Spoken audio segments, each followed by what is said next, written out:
Muslim civilization does not believe in peace. There's no peace with Egypt. You have a state of war. The peace agreement is not worth the paper it was written on. יש שם חפים מפשע? Not innocent, but they are victims. Well, once you become a monster, you're no longer innocent. You're a victim of that system. They're turning you into a monster. Those people have been completely poisoned. And the only people who can save the Arab Palestinians are the Israeli Jews. Hamas is the biggest believer in the ethics of the Israeli Defense Forces. Because they know that you believe in life, they have a policy of human shields. I know you want to live in peace, shalom, shalom, but not all peoples believe in peace. But your question, can you live in peace with Islam? The answer is no, because Islam chooses war for us. What you need is peace through strength. You won't have cultural peace, but you will have geopolitical peace. If this generation does not defend the West will disappear.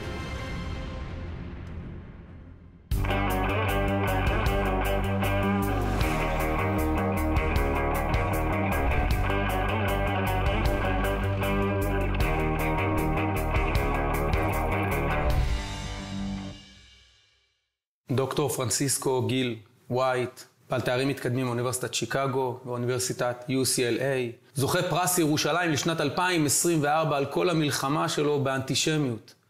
וכבר נגיד, מבלי היותך בכלל יהודי, ובן לעם היהודי, שזה כבר הדבר המפליא ולשם זה אנחנו כאן, אז קודם כל, תודה רבה, אתה כאן בביקור קצר בישראל. אז כבר נצלול לשאלה שהכי מטרידה אותי בעצם המפגש איתך. מה לבן אדם שלא שייך לעם היהודי, שמבחינת העולם הוא מצליחן, הוא מודל לבן אדם מצליח, דוקטור שמרצה באוניברסיטאות, למה לו בכלל להיכנס לנישה הזאת של מלחמה באנטישמיות? Some years ago, about over 20 years ago, it dawned on me. I finally understood what anti-Semitism is. So for all my life, I understood anti-Semitism to be hatred of Jews, which of course it is. But what I understood when I started studying the Arab-Israeli conflict, which I began to study because I had an abiding interest in racism more generally. So when I arrived at the University of Pennsylvania as a young professor, I started studying the Arab-Israeli conflict because that was one of the main topics at the think tank where I had been hired. And when I started studying the history of the Arab-Israeli conflict and the behaviors of the Arabs on the one side and the behaviors of the Zionist Jews on the other side and so forth, I was struck by the fact that I found almost nothing to criticize in the Zionist movement, in the behavior of the Zionist movement. It seemed like an ethical movement to me. And on the other hand, I could see many things to criticize in the behaviors of the Arabs and the ideology of the Muslims and so forth. And I began to ask myself, where does anti-Semitism come from? Like, why, if these people are behaving better than us, why do we hate them, right? Where do we get the justification to hate the Jews? The more I studied the issue, the more it seemed like Jewish culture and civilization had been a blessing for the West. So where did this hatred come from? And the more I studied this issue, the more I began to understand that anti-Semitism is a tool of the totalitarian bosses to impose slavery on everybody.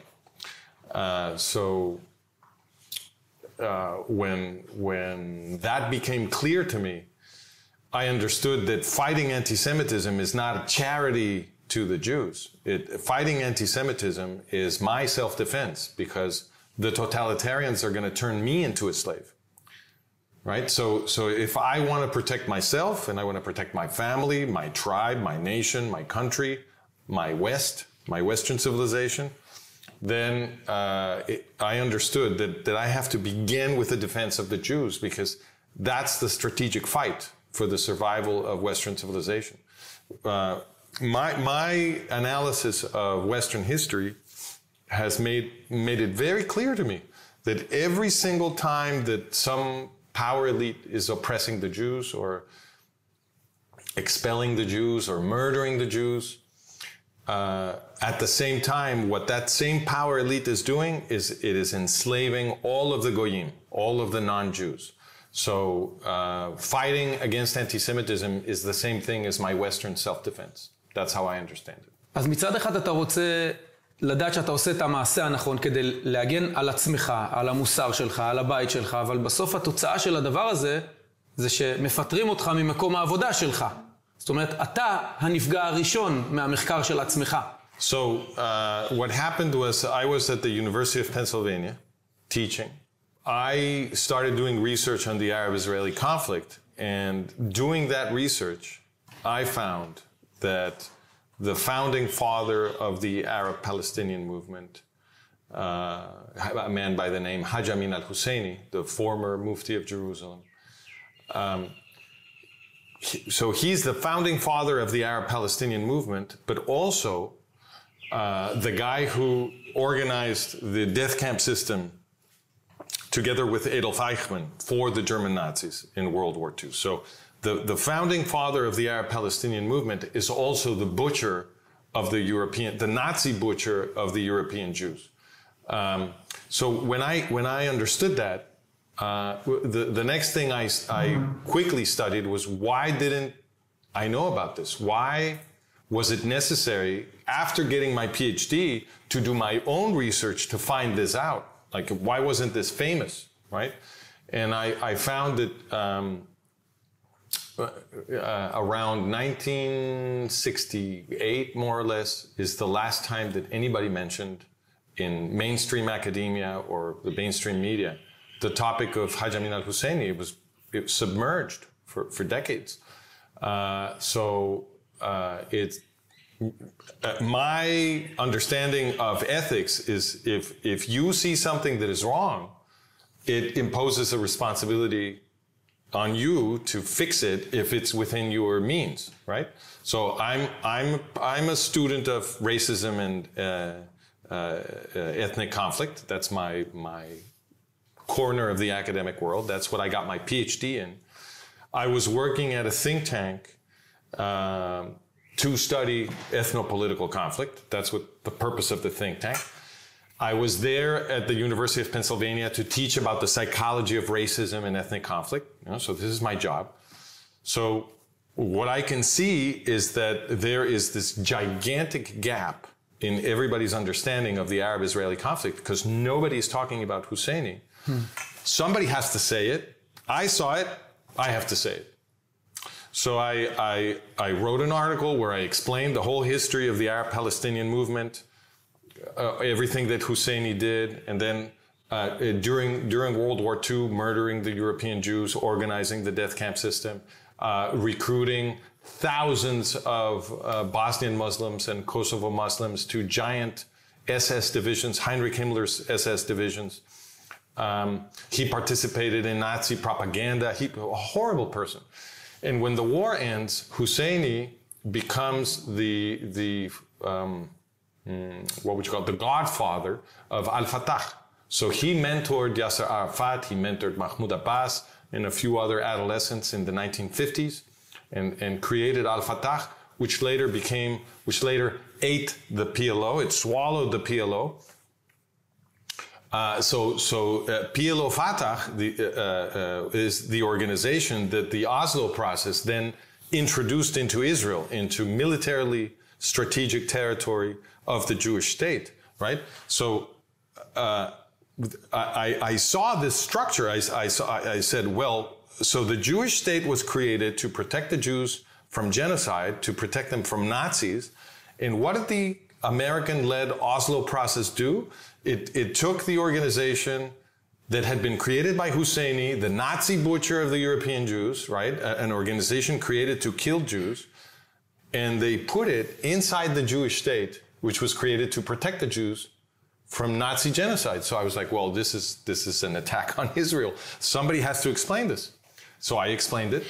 And the consequence of publishing this article, which I published in Arutz Sheva, in Israel National News, is that they fired me from the University of Pennsylvania.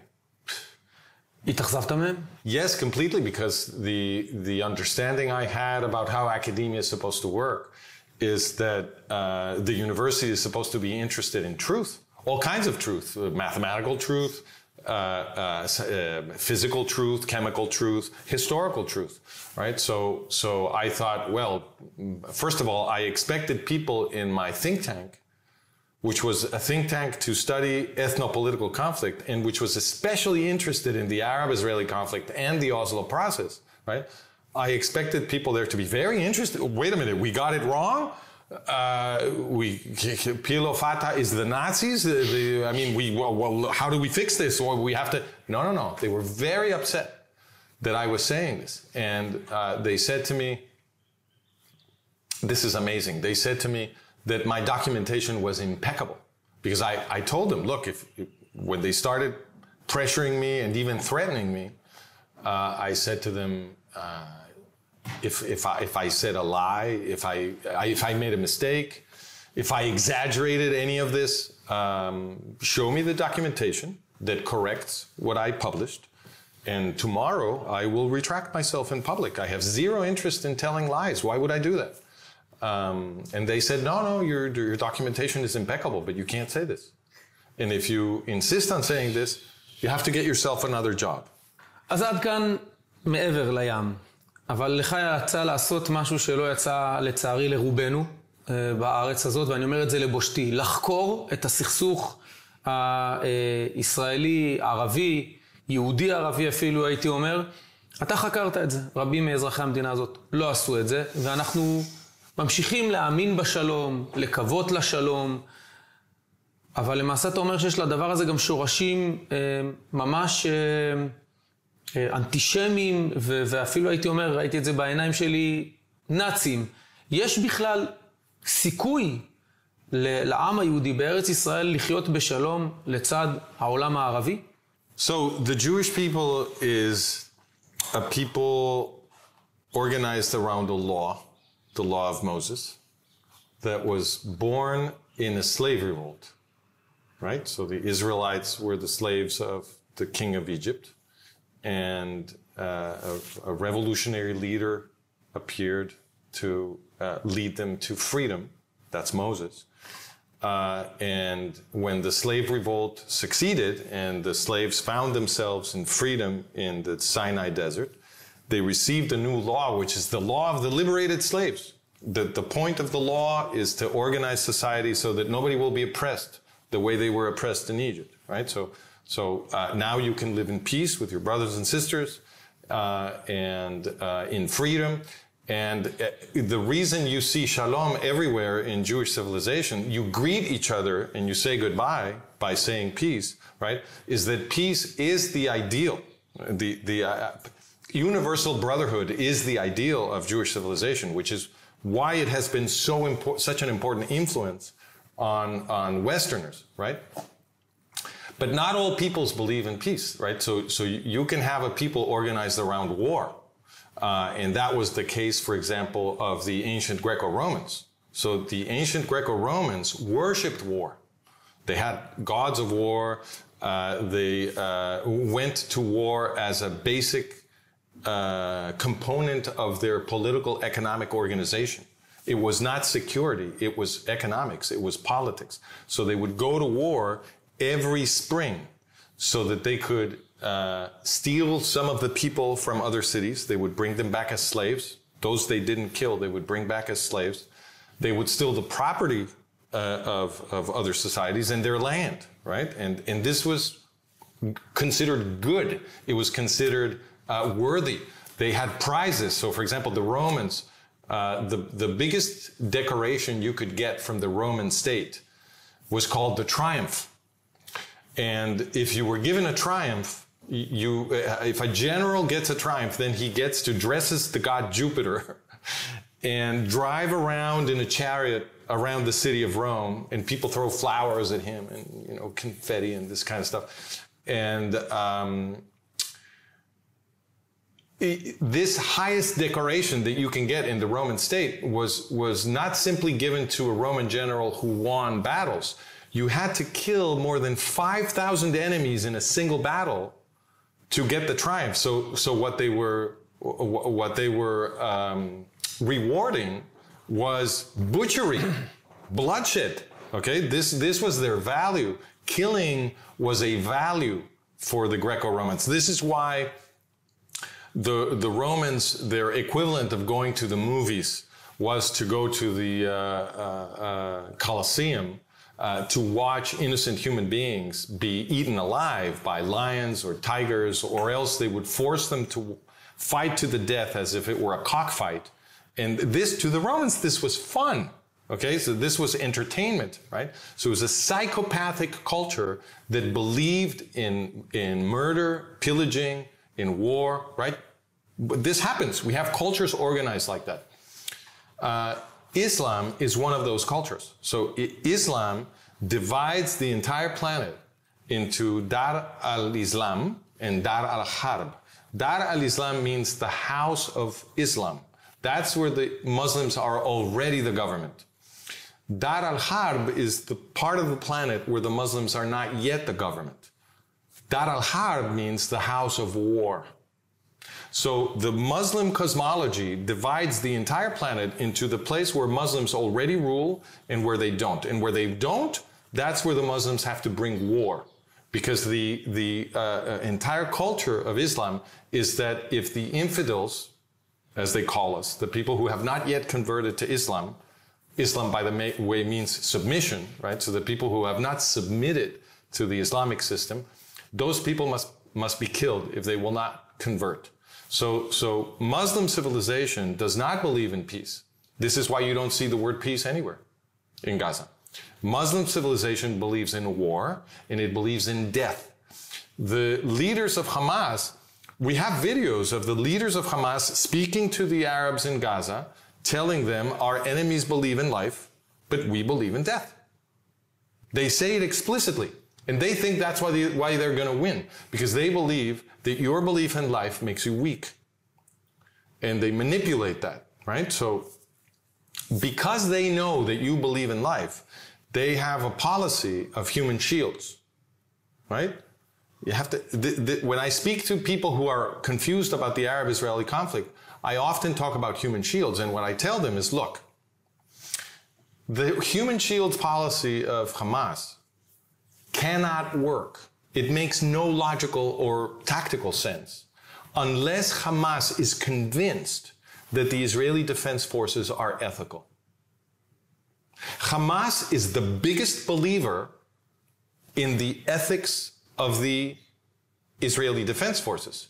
Because if Hamas did not believe that the IDF will do everything possible to spare the lives of Arab civilians, they would not use the human shields policy. It would serve no purpose. The only reason human shields gives Hamas a tactical advantage is that the IDF is protecting those Arabs. And that's why they use it. So to answer your question, can you live in peace? I know you want to live in peace. Shalom, shalom. Jewish civilization tries to produce peace. I understand that. But your question, can you live in peace with Islam? The answer is no, because Islam chooses war for us. אז מה אתה אומר על השלום שלי עם מצרים ועם ירדן? הוא שלום זמני? There's no peace with Egypt. You saw this already, because when the IDF controlled the Philadelphia corridor on the border with Gaza, it was more than 150 tunnels were discovered on the Egypt-Gaza border. And those tunnels were being used to bring weapons into Gaza, supplies for Hamas, to move terrorists in and out, to bring the hostages out so that they can't be rescued. All of that stuff is happening on the Egypt-Gaza border. That is an act of war. There have been other acts of war recently. There have been military exercises designed to prepare an invasion of Israel in the Sinai, which is supposed to be demilitarized according to the peace agreement signed in 1979 between Menachem Begin and Anwar Sadat, right? So that's also an act of war. Now, when a peace treaty is violated, war begins. That's a definition. If two countries signed a peace treaty with certain conditions, and those conditions are violated, you have a state of war. That's the definition. So Egypt has been violating the peace agreement for a long time, for a very long time. So there has been a real state of war with Egypt for a long time. The peace agreement is not worth the paper it was written on. And you should have expected that from the beginning, because in Islamic jurisprudence, in the system of law of Islamic civilization, the great Islamic jurists that are highly respected within Muslim culture, they have taught for centuries that Muslims can lie to infidels. There is no sin. This is the taqiyya principle. So when they sign a peace agreement with infidels, they have no intention to honor it. And therefore, it makes zero sense to sign peace agreements with them. That doesn't mean peace makes no sense. If they choose not to attack, you can live in peace. But to sign a peace agreement thinking that it means something, that is ridiculous. What you need is peace through strength. So, because the one language that the Muslims do understand is strength. So if you win the war, they will understand that it is not in their interest to attack you. And then you can at least have geopolitical peace. You won't have cultural peace, but you will have geopolitical peace. אז מה שאתה אומר בעצם זה שמאחר ואני לא מתכנן להיעלם מהעולם, אין לי תוכניות כאלה, ומאחר והאסלאם כנראה שלא צפוי להיעלם מן העולם, אנחנו הולכים לחיות פה על החרב, עד יומנו האחרון. Well, not necessarily till the end of time, because we can establish a relationship with the Muslim world that has a similar structure to the relationship we had with the communist world.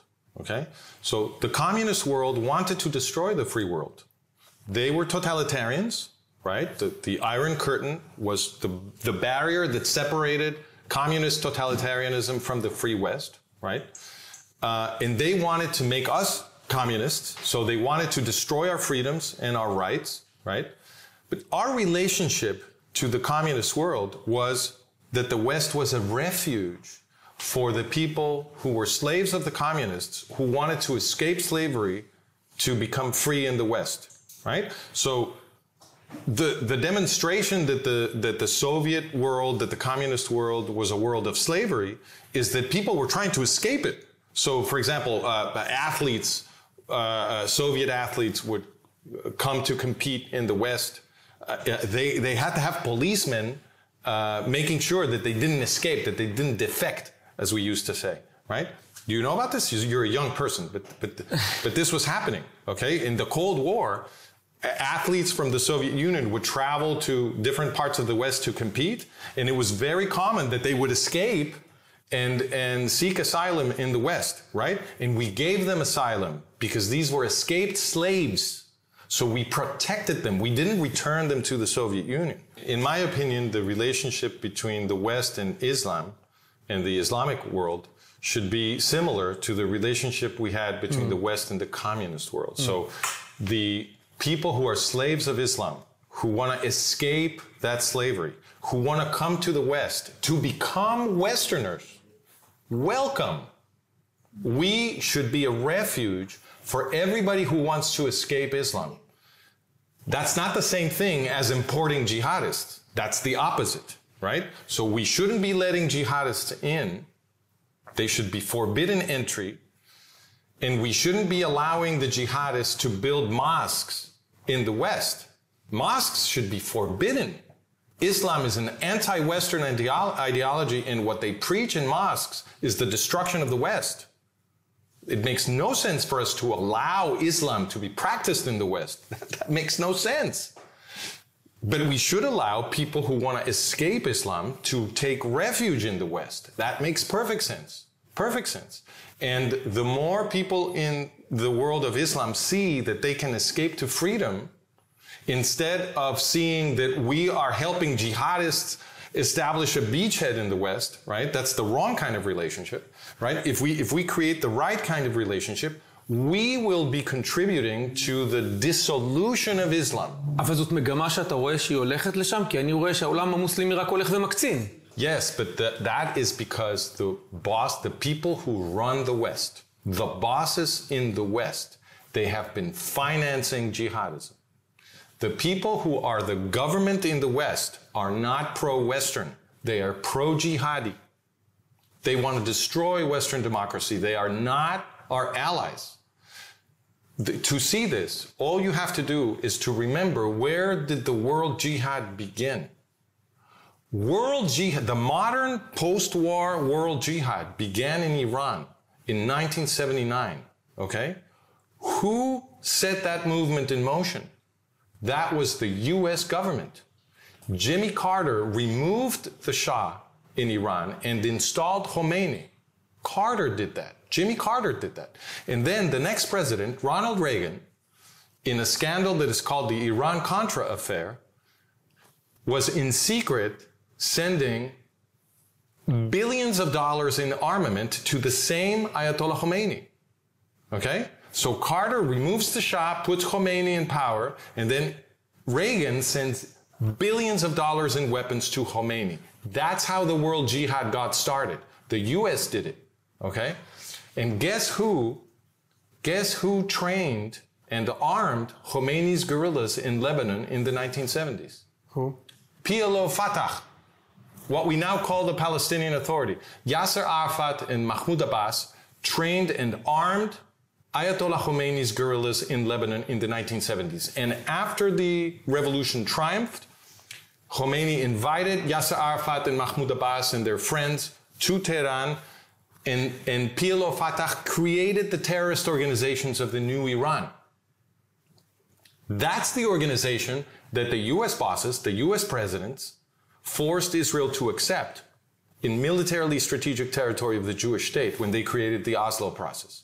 So this entire process is being directed by the Western elites. If you close that spigot, if we take back our Western democracies, if we take democracy seriously and we kick them out of power, and we close that spigot, jihadism will die quickly. אם היית יושב עכשיו סביב שולחן ראש הממשלה, הלוחש לאוזנו של ראש ממשלת ישראל בכל רגע ורגע, מה היית אומר לו שנכון לעשות מול החזיתות שלנו, גם מול הטרוריסטים וגם מול המדינות הערביות? Well, what I would say, first of all, is that Israeli policy cannot be decided in Washington. The Jews have to be able to have their own country and their own foreign policy. And therefore, the Prime Minister of Israel cannot be a servant of the United States. He has to be a leader of the Israeli Jews. It's not the same thing. אתה לא חושב שהוא כזה? No. If the Israeli Prime Minister is asking for permission to the US president in order to make decisions, then he is not the leader of the Israeli Jews. He is the servant of the US bosses, of the same US bosses that brought the Nazis and the Iranian jihadis into militarily strategic territory of the Jewish state. You can't ask permission for those. You can't ask those people what your policy should be. They're trying to destroy you. So what the Israeli Prime Minister should do, in my opinion, is win the war. You have to win in Gaza. You have to kick Hamas completely out. And then you have to take control of all the institutions in Gaza. Education, health, tourism, everything. For at least one generation, because those people have been completely poisoned. And the only people who can save the Arab Palestinians are the Israeli Jews. You're the only ones who care. So you have to win the war in Gaza, expel the terrorists completely, kill anybody who resists, because these people are trying to kill you, right? And then protect the Arab Palestinians, because I do believe that the state of Israel has a moral debt with the Arab Palestinians, because these people have been destroyed in their minds. They teach them from an early age to become Jew killers. יש שם חפים מפשע? Well, not innocent, but they are victims. Once you become a monster, you're no longer innocent. But they are victims, because if you are told from an early age that you have to become a Jew killer, and your parents are telling you that, and your school teacher is telling that, and your government is telling that, you're a victim of that system.